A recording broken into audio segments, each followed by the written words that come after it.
Hey, this is The Hard Truth with Tony Shaffer, powered by 6 Hour, Never Settle. I had the choice of what I carried in combat. I always carried the best. The best is 6 Hour, never settle for anything less. We are on the America Out Loud Talk Radio Network, also available on the America Out Loud Podcast Network. Check us out, Project Sentinel, projectsentinel.net, and the London Center for Policy Research, londoncenter.org, and every single known social media site on the planet. Just come look for us and we're there. And so today we're joined by Representative Elijah James Crane, born in 1980. My God, I was just joining the Guard in 1980. You're making me feel old here. My goodness. An American politician, businessman who was elected to the Arizona 2nd District, a member of the Republican Party. I think I know that party. I've talked to those folks a few times. And he also served as a U.S. Navy SEAL and co-founder of Bottle Breach, a company that manufactures bottle openers made of 50 caliber shells. I'm waiting, Eli for the 105 millimeter round openers. If you can get those, I'll be ready to buy some of those. So welcome to The Hard Truth. Thanks a lot, Tony. I appreciate you having me on. So, Forbes seems to love you because they're putting all of these clips online of you doing the questioning of a variety of folks as you go through your hearings. And let me just say this up front. You are completely lucid. You are clear in thought. You are clear in context. And yet somehow they don't want to answer your questions. Why is that? You know, I appreciate the compliment, Tony. I think a lot of them don't want to answer the questions that I'm asking them because they have an agenda. And unfortunately, that agenda is clearly not to represent the American people or do the jobs that they're supposed to be doing. And I mean, it covers a variety of issues, whether I'm asking individuals that are touted as Homeland Security subject matter experts, whether or not we should have a wall or not. Yeah. Whatever the issue is, it's just wild up in that town, up in Washington, D.C. How it's supposed to be the people's house, and yet you can see. I've only been there for 6 months, but it's very apparent to me that most of the folks there have no desire to represent what the American people want.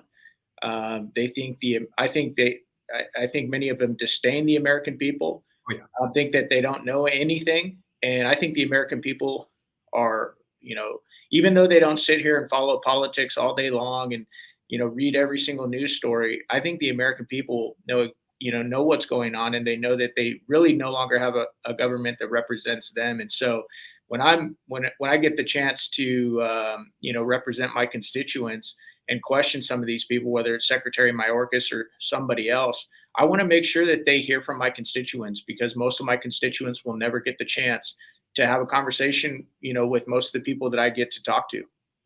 So I understand that there are a handful of people who go and walk the walk and talk the talk. And you're one of them, clearly, and I appreciate that. And I don't know if you knew this. I advised the Freedom Caucus back in the day when Mark Meadows was there. One of my dearest friends, Walter Jones, Congressman Walter Jones. I'm not sure if you ever met Walter. Walter was from the district I live in North Carolina now. And he was fearless. He would just go after folks. And I don't know if you knew this, and you ought to talk to Tom Massey sometime about the story how Walter orchestrated the coup d'etat against John Boehner. Because a bunch of them were being forced to pay to play. It's a story for another day, but I'm just telling you, there's certain folks there. Thomas is one of them. Jim Jordan, I think you're part of the same ilk. Scott Perry, Andy Biggs. Andy's another close friend I deal with all the time. You guys are the only ones who seem to actually understand that you're there as part of a representative republic, and you're representing the interests of your people. And I don't know how this message gets lost to, I'd say, 95% of the rest of the members of Congress.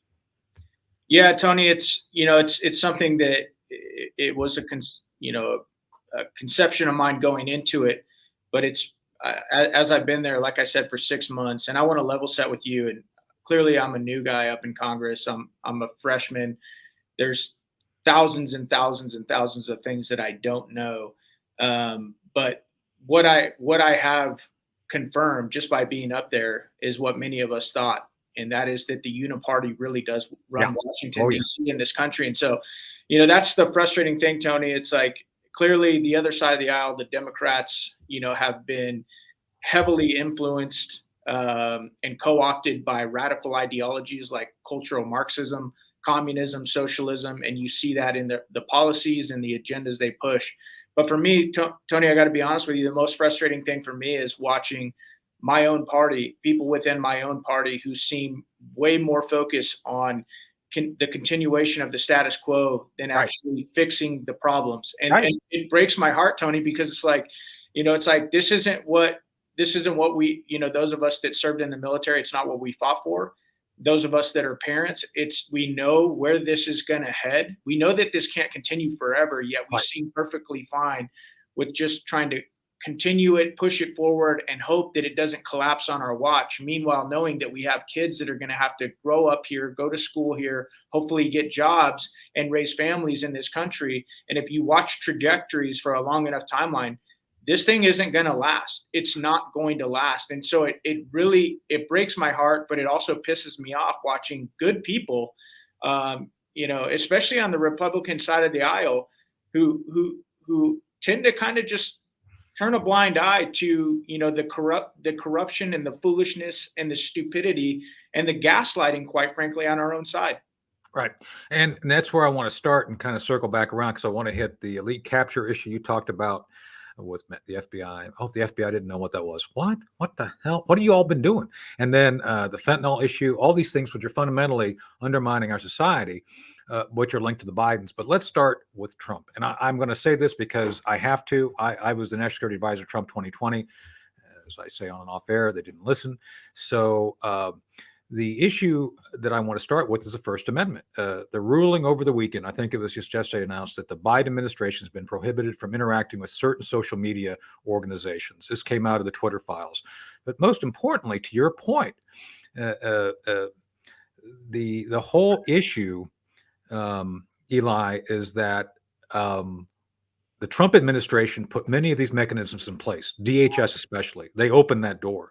And a lot of folks in the Trump administration, to include President Trump, were not aware of the fact that some of the infrastructure, the mono-party folks, were in there behind the scenes building this infrastructure, which was then used during the pandemic against the American people and then absorbed into the Biden White House to be an extension of what I can only describe as Stalinist policies, where they decide what should be correct or incorrect. And let me take a quote out. I always quote this because it's from a 1957 U.S. Army education film, How to Recognize Propaganda.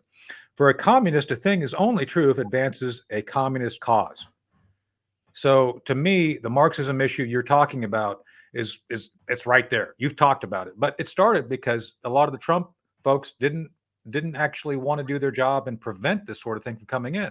I would argue if President Trump wins again, he cannot permit this level of inattention to the fact that people behind his back created a lot of things you're dealing with right now.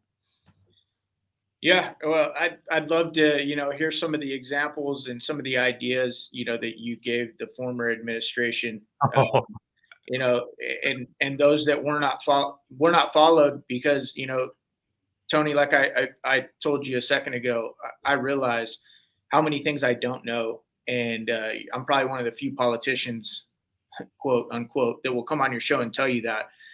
Because this isn't about me. This isn't about Eli Crane. It's not about the Freedom Caucus. It's not about even Republicans versus Democrats. It's about saving this country. And so I want to stay humble. I want to continue to learn as much as I possibly can. And I know I don't have all the answers. And so I know that you've been exposed to and seen plenty of information that I haven't seen. But I'd love to hear about some of those suggestions that you made.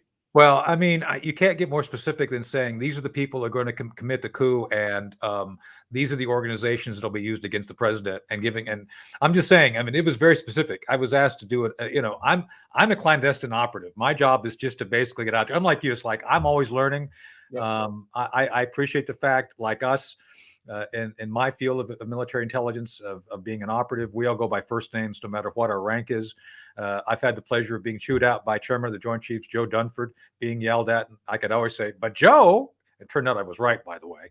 Anyway, the idea here is to be humble and be open to whatever's necessary to comprehend the problem and act on it. And that's what, to me, that's what we did. Is people who have missions on the battlefield to survive and be successful. You have to assess rapidly the situation, be able to determine a series of courses of action which will net you an objective to achieve an objective that you've been established for you. I think it's pretty cut and dry, but I've come to find from the people you now deal with, the people I deal with politically, it sometimes is difficult for them to understand because they often think by aspiration, not by contemplating facts. I mean, to me, that's one of the issues we face to trying to advise people and get them to do the right thing. Would you agree with that assessment? Yeah, absolutely. And some of the people that you mentioned, I do run in the same circles with. And I can tell you, Tony, and I know this isn't a surprise to you, but we're not very popular up in Washington, D.C. Yeah. And what I've observed about the establishment is kind of something that I figured would be the case, but they kind of have two moves. They either try and co-opt you and suck you in to the uniparty, the establishment, whatever you want to call it. Yep. And I think once they realize that that's not achievable, if they're not able to do it, then you're an enemy. And they try to undermine you every step. Absolutely, 100%. And so I think that, Tony, it's important for your viewers out there.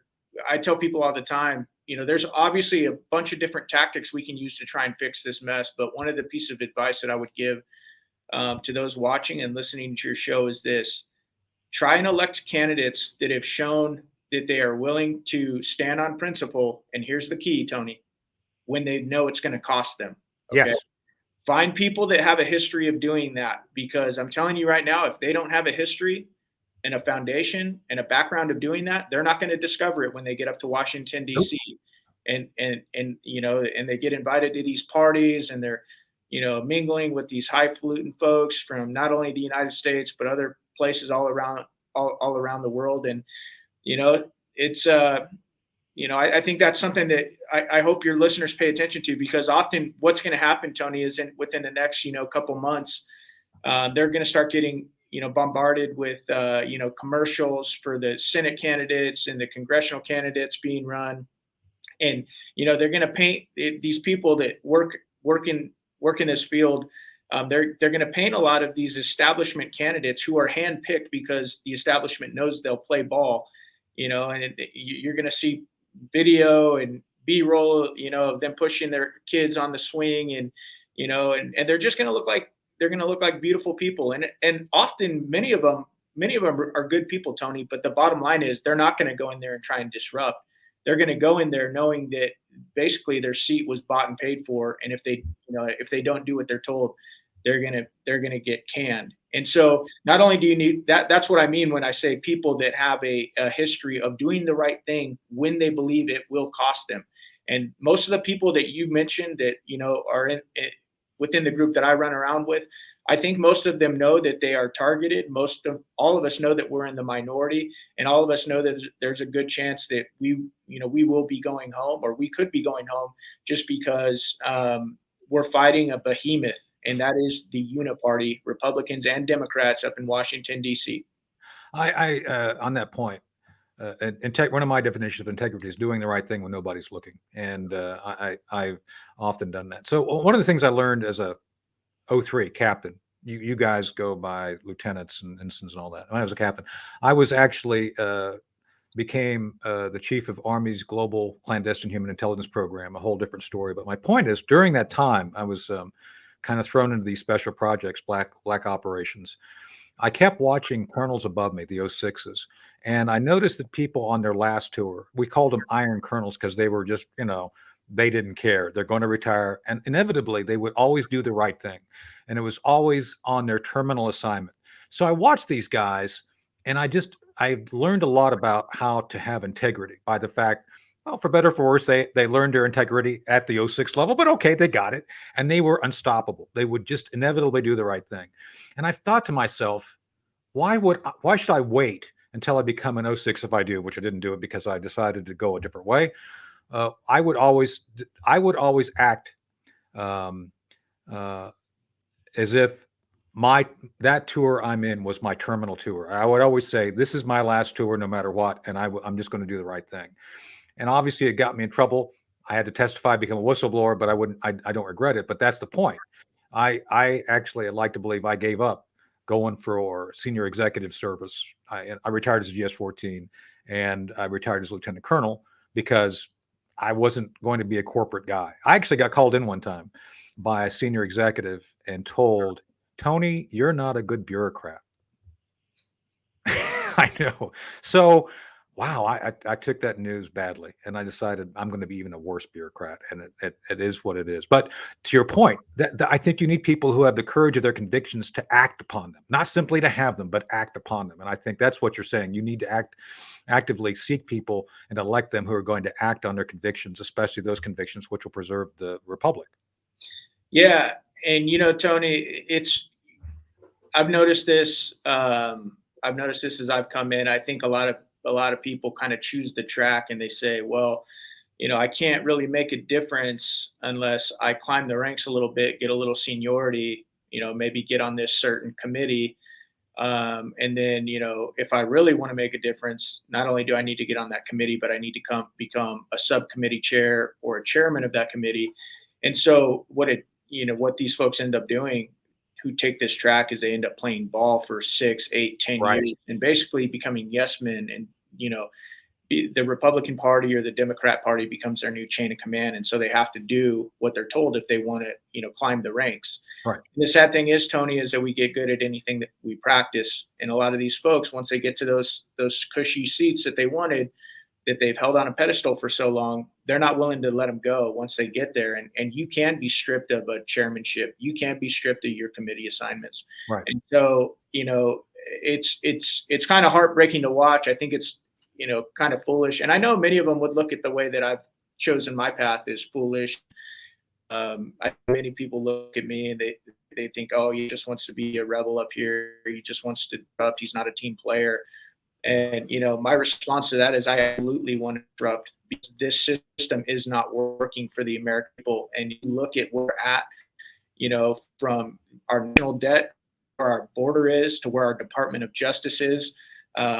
It's a dumpster fire. It really is, Tony. And you have to gaslight or make yourself believe, something completely opposite for that not to be your reality. And so I do want to disrupt. And it's not necessarily my nature, Tony. It's not like I wake up every day and say, oh man, I just Oh, I really, get it. I can't. No, I Yeah. get it. Yeah. I know, what I'm pushing towards, but it's, I do. it's like, doing the same thing over and over again, expecting different results is the definition of stupidity. So that's what we do. So, well, I want to talk a little bit about that because I told the SIG folks we get to the Second Amendment where we will in a second, but let's finish off with the first because Dan Goldman seems to be the master of gaslighting. So just let me ask you a hypothetical question. If, for example, I decided one day that I was going to say Congressman Crane is actually the output of a genetic experiment at Area 51, and he's actually not really a human being, he's an alien. And he's got alien DNA, and I believe that he is dangerous to the global order. I have the right to say that, right? I mean, you can't.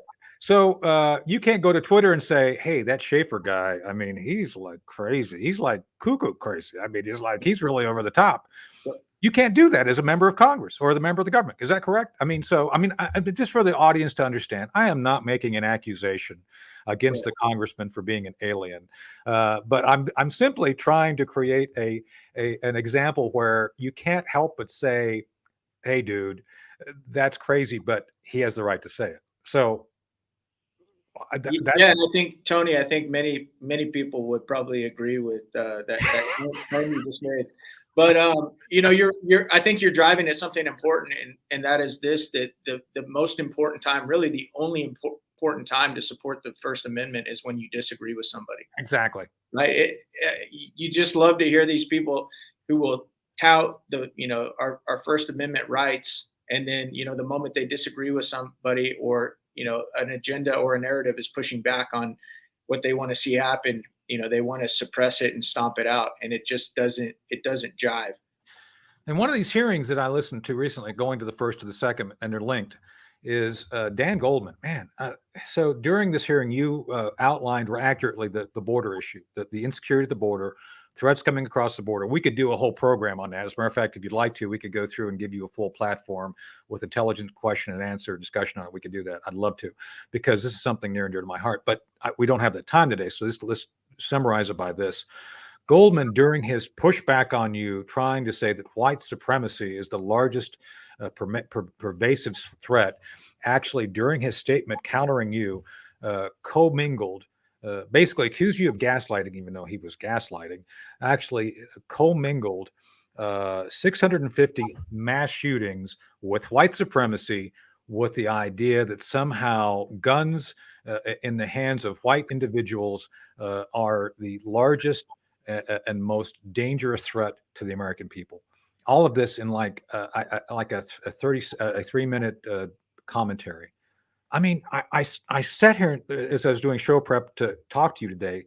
Listen to this. It's like, how did this guy become a member of Congress? How does he live with himself lying to that level? And who listens to that? There's no link between the 650 shootings, which, by the way, are in urban environments, mostly with Black and minority youth in urban environments, and have nothing to do with white supremacy. How does he get away with that? He gets away with it, Tony, and you know the answer to this. He gets away with it because he has top cover from the mainstream media, who will parrot the same lines. I remember listening to Don Lemon say the same thing, that Yeah. that white men were the biggest threat to our country. And so, when you have top cover like that, you can pretty much get away with anything that you want. And the reverse of that is, you are just going into some of the statistics of some of these, largely minority communities who are run by the Democrat Party, who have, are often the most violent cities in the country. But the same mainstream media will not report that. So thankfully, we have, guys like, AWR Hawkins, it's, Breitbart News, who will cover it, but he's not going to get any coverage from the mainstream media and actually telling the truth about, these inner cities and the policies that are, just completely destroying them. And so, Mr. Goldman, my colleague on the other side, he's very good at what he does. He really is. He's one of the best. He's one of the best at what he does, and he's effective at it. And often, Tony, in these committee hearings, a lot of what you're able to do comes largely on when you speak.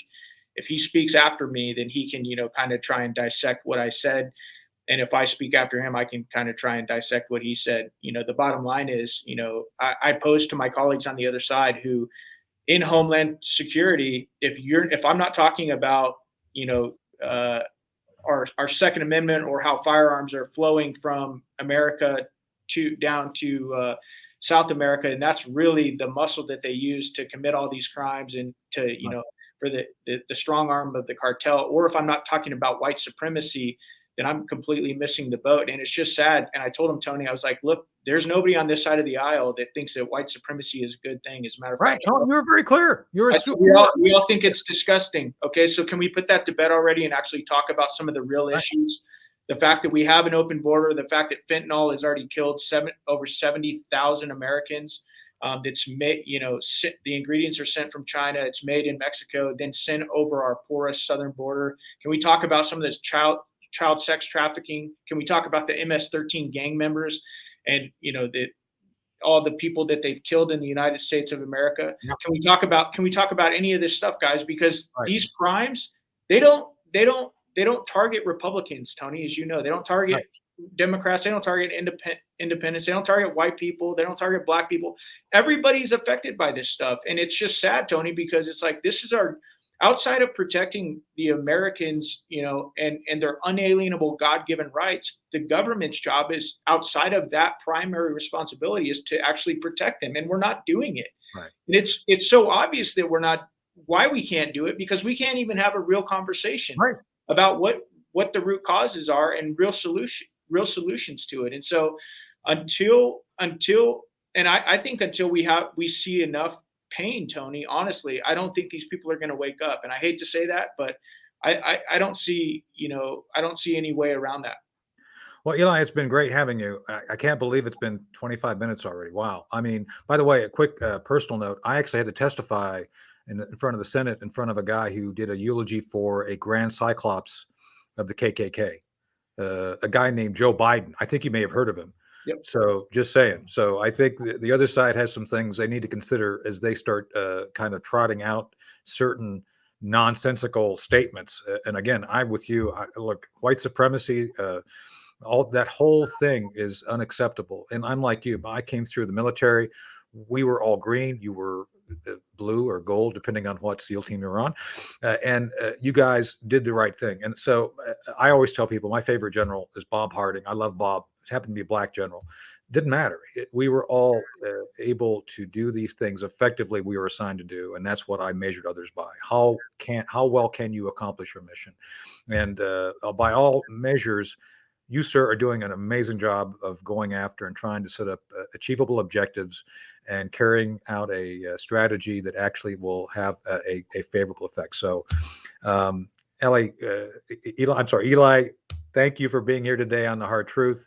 I'd like you to come back in not too distant future to come back and talk about the China stuff, which we didn't get to today, because there's the elite capture thing I'd love to break down, because I'm a guy that spent most of my career bribing and suborning people as an operative. Yeah.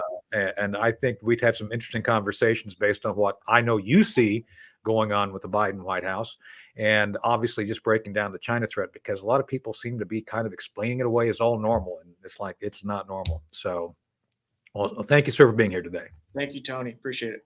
And we'll be back after this break.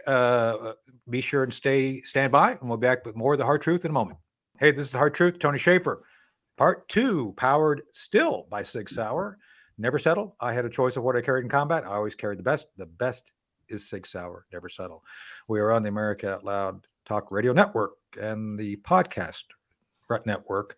And be sure and check us out, projectsentinel.net and londoncenter.org, and all the social media on the planet. And here we are. We're going to jump right in to continue our conversation on these key issues we were talking about with Congressman Crane. And we are joined by the loquacious Chris Cordani. Chris is the master of the board and very loquacious. And you're quite the wordsmith. I am. I'm trying to work on it. And then we're also back with Elizabeth Breckenkamp, Miss Sapient, the Sapient. Ooh, I like Elizabeth that. Breckenkamp. Oh, That's a good word. okay. Sapient. Thanks. I think. And then obviously from Hawaii, the Harlequinesque Tanya Miller. So Harlequinesque or Harley Quinn-esque? no. She's not Harley Quinn. She's Harlequin. Harlequin. Actually, that's a compliment. And that's actually not a compliment. If I got a Harlequin romance. If you were born in if you were born in 1860, that's a compliment. I was just thinking, bring a baseball bat and color your hair a little bit. That would be perfect. Well, a baseball bat is a nice accessory for women. I'm just saying that could be quite the fashion statement. You should always have one behind your door. Well, absolutely. I guess unless you're Rob Deere or Dave Kingman. Well, Kingman can knock one out once in a while, but those guys struck out a heck of a lot. Well, you could be Alec Baldwin and have like one stuck in your pants. Just saying. Doesn't matter. No accountability for him. He's fine. That's right. Wow. Yeah. Right. Speaking of accountability, that was a great conversation with the congressman. Yes, really it was. That was excellent. So Elijah Crane, that was amazing. Just jump into that. So the very fabric of who he is comes through, and I think that's what's lacking in many of the politicians today. Well, you agree? You guys agree on that? Yeah. I will say this: ever since the election of Donald Trump, I should say even the election of Barack Obama, because you wanted there are certain areas of the country that we're looking at. People who were less like politicians and more like regular people, more like the person they can talk to at work, more like the person they could talk to over a beer to discuss. And I'm not talking about the popularity contest, but I mean to discuss real issues and to say, I can trust that guy to understand my point of view, or that woman to see my point of view when legislating and hopefully holding somebody accountable, as opposed to the other gentleman you brought up, the heir to the Levi Strauss fortune, Representative Dan Goldman, who is a lie machine. He doesn't care as long as his New York hip people and moneyed people will keep putting him in office because he has a D next to his name. I have a riddle for you, Chris. if you put AOC, Ocasio-Cortez, if you put she and Dan Goldman on the beach, who could swim further out to sea without drowning? Is it A, Dan Goldman, or B, AOC, or C? It doesn't matter. Let's try it and find out. What's the answer? I'll go with C. That's my answer correct. right there. Oh my And they gosh. still go the wrong way. They swim away from the water. They try to swim in the sand. That's what All right. I happened. can't take credit. That's a David. That's an old late night David with David Letterman. joke. Yes, Yeah, but that's anyway, David it's still applicable. Just saying. So. Uh-huh. Yeah, wrong decisions, wrong direction. Wrong direction. Can't trust, not wise. But yes, what you pointed out, Chris, about the differences between, who we're looking at, who we're listening to. Who you And can yeah, trust. look at what, and with but with Elijah, like look at the character, what he brings and what he's doing. And yes, this is a representative for his people. Is he a team player? I say yes, he's a team player for his 2nd district of Arizona. He's a team player for his people. Right. He's representing his people and the U.S. citizens for the all of the issues that are not being properly looked at or vetted. So yeah, we need his voice, and we need more voices like him. You mentioned some of the other names, Tony. And yeah, he's in a different league, and he's in his own league, honestly. Everyone's their own individual. He's bringing his flavor, and we very much need that voice.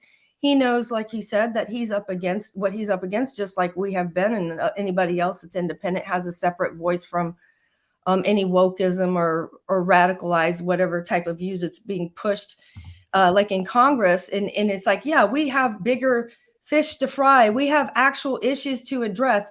And so he's actually trying to tackle those. And that's a team player. That's a team player for everyone who cares about what's actually going on. They want a team player for their agenda, which has been pretty clear and is not actually what we need them there for. And that's what he's there for the right reasons.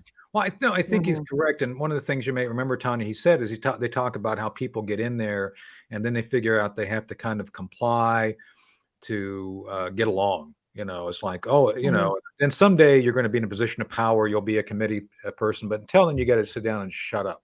So what do you think? Yeah. I I like how he talked about the establishment. There's basically two kinds of people. They'll suck you in and they'll, train you and kind of like brainwash you to be just like they are. But if you join them and you're not, then they basically try to destroy you. You're one or the other. You're either in or you're out. And when you're out, you're completely out. And kind of like, Trump. So I love the fact that, what Chris was talking about, someone who you can actually talk to, not someone who wins a popularity contest, but someone who you feel like you can actually trust.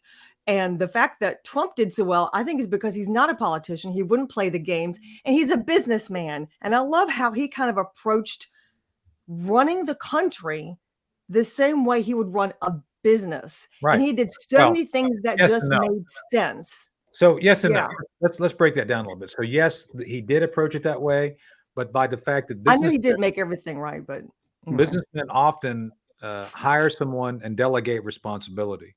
And so when you pick the right people, that's wonderful and very effective. When you pick the wrong people, when you bring in Rance Priebus and presume your goodwill is going to translate into his doing the right thing regarding your policies. That was part of the problem with Trump. Right. He didn't always select the right people. Right. And then he didn't realize it until after, and it's like, oh geez, I made a mistake here. Like you were saying, Tony, when you were advising him, sometimes you take your advice and other times you didn't. And it's kind of like, well, I advised you, but I can't make you do it. They didn't take my advice most of the time. It's definitely a different flavor of person, though, like you're talking about, Elizabeth. I think your point is, correct me if I'm wrong, but like the character, right? I mean, the character of what who's representing who. And even though he was of a class, it's how did he build his class, and why did he go into it, and what was the result, and what was he trying? He wasn't part of that team. He was for Team America. So there you go. It's like, okay, now we have some representatives we can look at.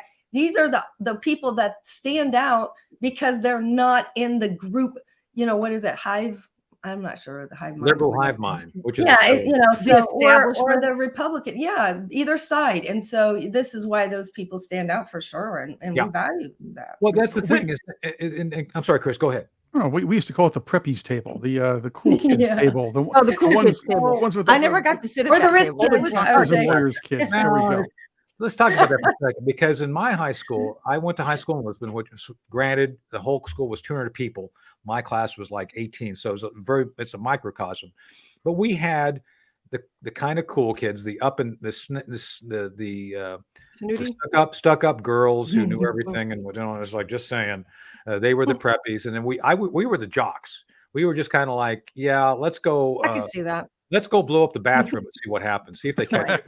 God. And then we had the stoners who would always be up because there was minimal law in Lisbon. Just saying, I mean, there was no Portugal. drinking age, and they were always up smoking first thing in the morning in the garden. Yep. My high school was in the old German embassy residence from World War II. It was great, really great, cool. location. Wow. Overlooked the valley. Oh yeah, it was. Oh my God. It was like a movie. It was great. Anyway, so my point being is that we had the cool kids, the stuck-up girls and brainy guys. Stan Bialik, I still remember his name. Stan Bialik was this brainiac who basically dressed like a geek and was always super, I think he was calculating the square root of pi constantly. It was like a Tourette's or something. Anyway, and then we had, like I said, us, and then we had the stoners, and everybody kind of coexisted. We got along, but it's very clear the cool kids always were oblivious to the rest of the world. I mean, we were off actually doing things. They were all off doing whatever. And I think it's kind of that mentality that becomes really drawn to this whole mono party. Let's all just get along and pretend the world is just fine. Take care That's of a good point. ourselves and how our lives are, and we're good to go. Everybody else is kind of in their own world, maybe. Yeah, I can kind of see that. Yeah, the preppy cool kids. Yeah, that's a good point, because the preppy cool kids always did separate themselves from everyone else. Yes. And talking about the different groups, the jocks, the I stoners. got along with I wasn't any of those. I was in the kind of like the along with the artsy. stoners. Yeah, I I was was like like in the art, the theater, the choir. Yeah, that was me. But Me yeah. too. I fit in theater, nowhere. I fit misfit. in nowhere. Yeah, I got along with the art folks too. Yeah. I had my own cult. I enjoyed leg warmers were great. I thought they were great. I always complimented them. It's like, what leg warmers? I wish I were you. Those are really cool. By the way, what happened to leg warmers? Why didn't leg warmers go out? I thought because they were ugly. They're the ugliest things a woman has ever put on her legs. My mom kept hers. Even uglier than My mom kept her leg warmers, no and way. now they're her arm warmers. She slides them boy. on her arms. It's just anyway. But They- I digress. They were horrible. Anyway. Oh, my friend the nose and I used to dress like Don Johnson and the other guy. Oh yeah, from I got Don Miami Johnson. Vice. Yeah, I had the T-shirt and the jacket all the time. Heck, Tony, you why still not? have your outfits. I do, and I lived Yeah. that. I mean, I was actually undercover in Miami during that time. Did I tell you the story? I don't know if you guys knew the story. So I was actually undercover. We had just done an op in I think it was 88 or 89. 89. We were in Miami. In the 80s. We were at Key Biscayne at Monty Trainers, and we had just wrapped up an operation going after the Nicaraguans, and yeah, gunfire and all the other stuff you see. It all happened. I don't want to get into it. It's still classified. But anyway, we're sitting there unwinding at Monty Trainers, and all of a sudden I get a tap on the shoulder, and the lady looks over and says, "Excuse me, sir, are you a stunt man?" Because I'm wearing Stunts Unlimited. I was undercover as a stunt man in the previous operation, so I got. It says Stunts Unlimited. It does. It's a black T-shirt. It's like, no, but I've worked with stuntmen. Well, do you have a glossy? I didn't know what a glossy was back then. It's like, what?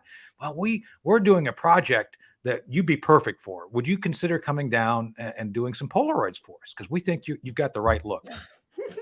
And I'm getting ready to fly out the next day because I'm going back to Washington because, I'm a spy. I go and, suborn people, bribe people, kill people. It's kind of profession.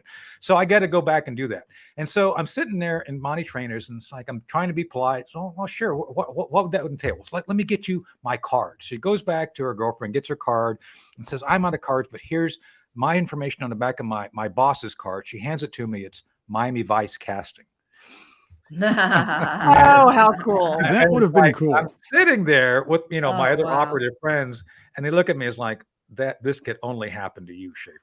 Anyway, so it turned out it was the last season of Miami Vice, and they were looking for a stunt double replacement to drive for Sonny Crockett. So there you go. Wow. Yeah. Oh, So that's fantastic. yeah. So and by the way, it was like, and I still got the card stuck away somewhere. So I thought that was really Oh, cool. I'd keep that. Yeah. Yeah. So anyway, That's cool. but that's the point. It's like You were people, cool. kind of, you can project a certain You were image, cool. you know? You I were. was a misfit. I didn't have the cool clothes. Yeah. I did not have any of the cool clothes.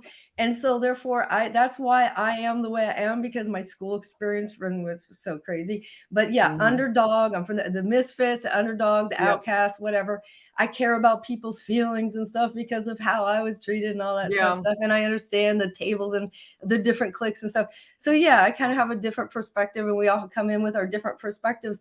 But I think it's great how we have these different lifestyles and experiences and everything, and it shapes us. But we can work together, and we're not trying to, like, you know what I mean? Like we come Undermine at each it. other. Yeah, and I think that character, like of Elijah and some of the other folks that that we can respect, who are representing people, they're representing the issues that aren't on the track that though the team player people are paying attention to.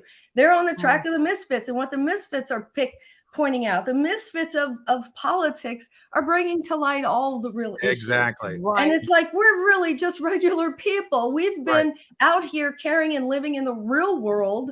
And this is, again, we're still in the real world. We're like the rest of America here.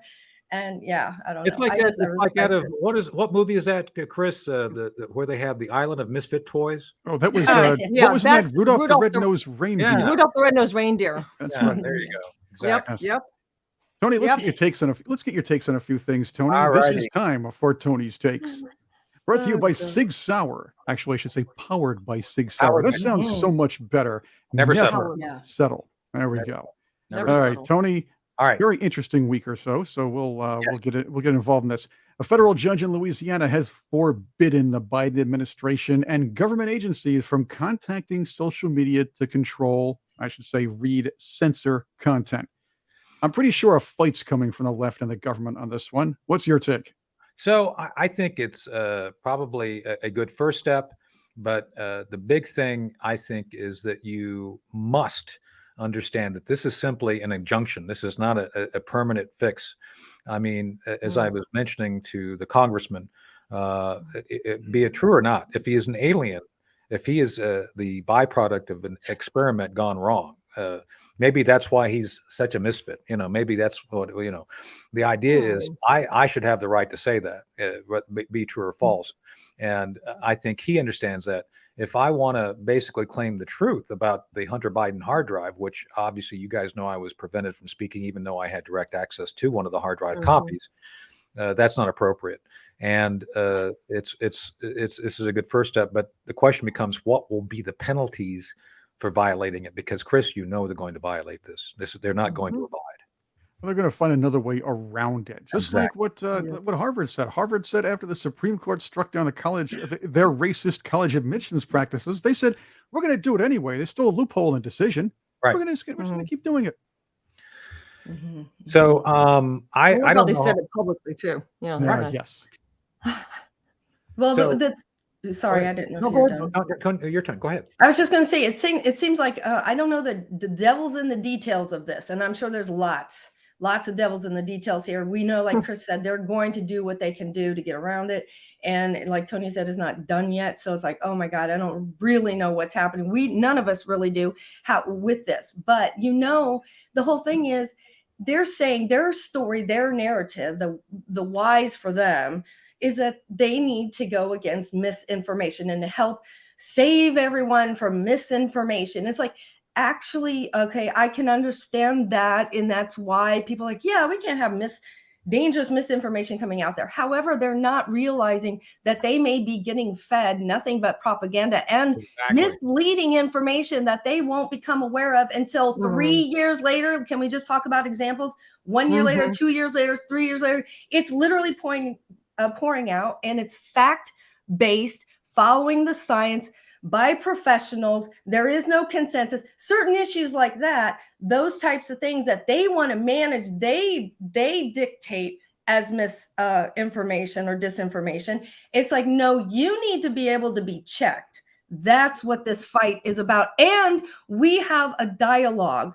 And when we have factual information, I'm still highly censored and shadow banned for factual information from many years ago. It's ridiculous. Well, let's hit that real quick before we go to the next item, whatever it is.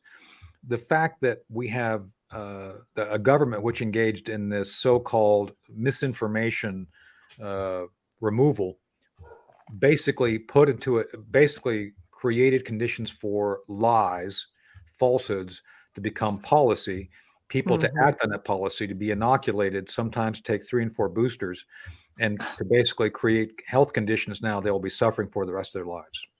They were lied Yeah. to. But the government said, oh, no, it's misinformation if you disagree with us. That's, to me, not only criminal, people suffered to the point of where I just saw one woman did an assisted suicide the other day because she felt that the conditions she got from her second booster were so bad. She was an actress, I believe. She decided to go to Switzerland and commit suicide because she felt because she was, Oh my yeah. God. And she actually said this in her last tweet. It's like, yeah, I'm going to go. The second booster did this to me. And so how are people not recognizing the government Wow. did this to us? The government, the official policy, That's right. to quote the X-Files, a lie was policy. Policy was a lie. Victims of the people who have had those issues that have gone public about it, shared their experience, Right. have been censored from their Yep. own personal, and that is outrageous. I don't know if people know this. I don't see how people who share can do that legally. their own harm can't even Yeah. talk about their own personal experience Right. without being Yeah. censored, even like hospital records, even when the doctors have said and agreed. And it's like, whoa, okay. But yet you can go online and complain about anything else. You can have all these other things. That is control. That is insane control. And it's dangerous. We can see why. Well, it is. I mean, that's the issue with what we all face at this point is a fundamental dishonesty. This is like the Dan Goldman thing we're just talking about. At the moment he was actually accusing Congressman Crane of gaslighting when he was literally gaslighting. I mean, That's how he gaslights, though. Lying his ass off. That's how they do it, though. They tell you you're gaslighting while they gaslight. It's projection. The Democrats, the left is famous for it. This is how they've done it over the years. Heck, it's in Saul Alinsky's book. So again, it's the idea is demonize the opposition, make sure you accuse them of what you're doing so nobody thinks you're doing it. That's exactly. It's Right. exactly right. Let's accuse somebody of doing something because it really is happening. Tony, let's get your take on this one. And ladies, I'd love to hear what you think about this one too. Is this about the powder in the White House? No, I want to get to that, but this bothers me more. July 4th was this week, our Independence Day. We celebrated it. Far-left bloggers and polls predictably screeched about how a day where the U.S. declared independence from, now get this, the day where the U.S. declared its independence from one of history's largest colonial empires is about celebration of mean old colonizers. Of course, there was also the overhyped complaints from the same people about how America's awful and problematic. Well, yeah, I guess the kids say problematic. Is that the word? The thing is, though, we're talking about people who stood up to colonizers, yet we're the colonizers according to these people. This is crazy. What's your take?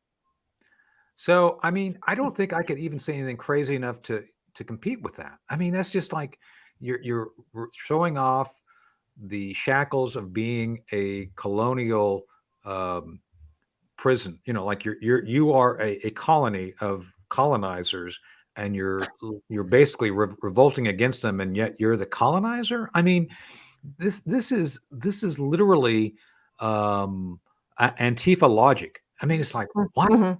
America is the ultimate anti-colonizer movement. Yeah. I mean, next thing they're gonna tell you is like if you're anti-Nazi, you're a Nazi. Oh wait, they're doing that. That's right. So what, I mean, what bigger move could you make? yeah, it's like the mental gymnastics that the left engages in is literally I can see why that would give me a headache. Yeah, right. I mean, what do you all think? I mean, I can't even address that. It's just so crazy. Basically, they just say it over and over again. It's not gymnastics, it's checkers. Basically, that's what it is. They're playing little checkers. If you can play a little chess against them, then you make them crazy. And that's what happens to Alexandria Ocasio-Cortez going all... it's just another attempt to trash America, to make Americans or anybody, this is how I look at it. It's a tactic to have optics for people who like to have the flag, who like to be proud of America. And so it's another just another wedge to put in there so that no, you cannot be happy and proud of where you live. Look, you should be ashamed. And this is my problem. I don't know how many listeners know this. I'm from the left, formerly, like way formerly. Okay, Democrat. I don't even want to say left, Democrat. Okay, old school Democrat. Okay, and then I wasn't totally informed. Anywho, right now it's like they just don't want anyone to have any pride in being an American. And it's all divisive. And so whatever they do, it's this constant putting something in there that's divisive. You should be ashamed of this. You should be ashamed of that. We can't agree with these people with this because you're supposed to be divided on this issue. We're coming together for, I don't know, children. But no, you can't, because remember, you disagree on this and this. So we're going to divide you again. We need to remind you to get back in your camp, remind you to get back in your camp. And none of us can agree. And you, all Americans, nope. See, we need to remind you, and we need you to rethink about what you know about your own country. And therefore, yeah, you were wrong and you can't feel good about this. And you need to feel bad. You need to feel bad about who you've suppressed. And that way they can just milk the whole damn thing. And they can't allow people to be excited to rebuild the country. Because right now we're all trying to rebuild the country. People who are paying attention want to rebuild the country. And right now they're going to wedge this in there. Well, what I don't get is all these people who are here, AOC, Elizabeth Warren, all of these crazy, crazy people. What I don't understand is if America is so bad and if we're so racist and white supremacy, all these horrible, why don't you just leave? No one is making you stay. You have the freedom to buy a one-way ticket to anywhere else. Anywhere. And just leave.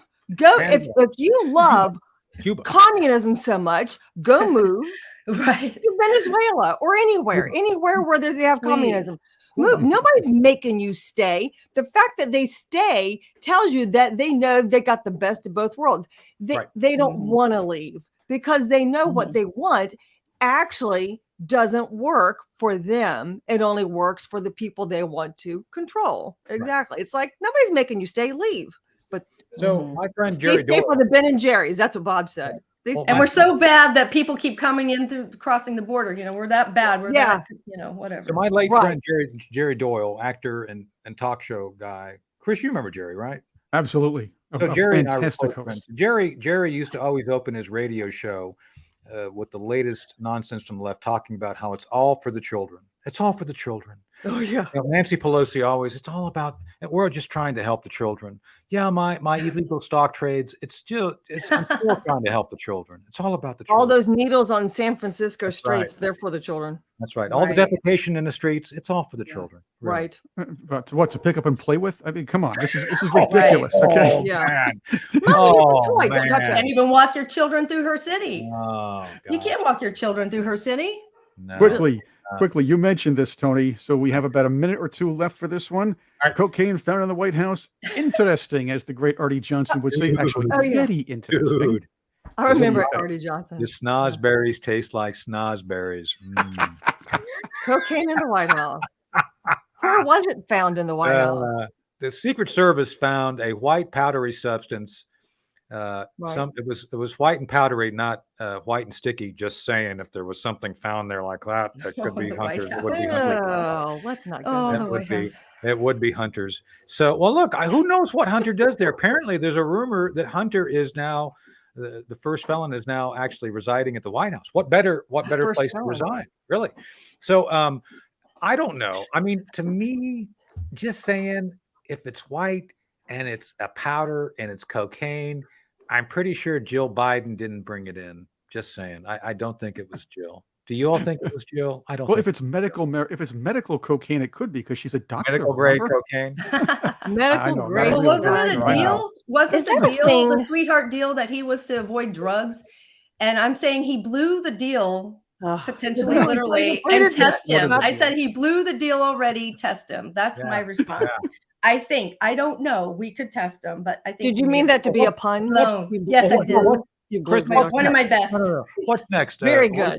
Are they going to find prostitutes in the kitchen next? I mean, come on. What's next?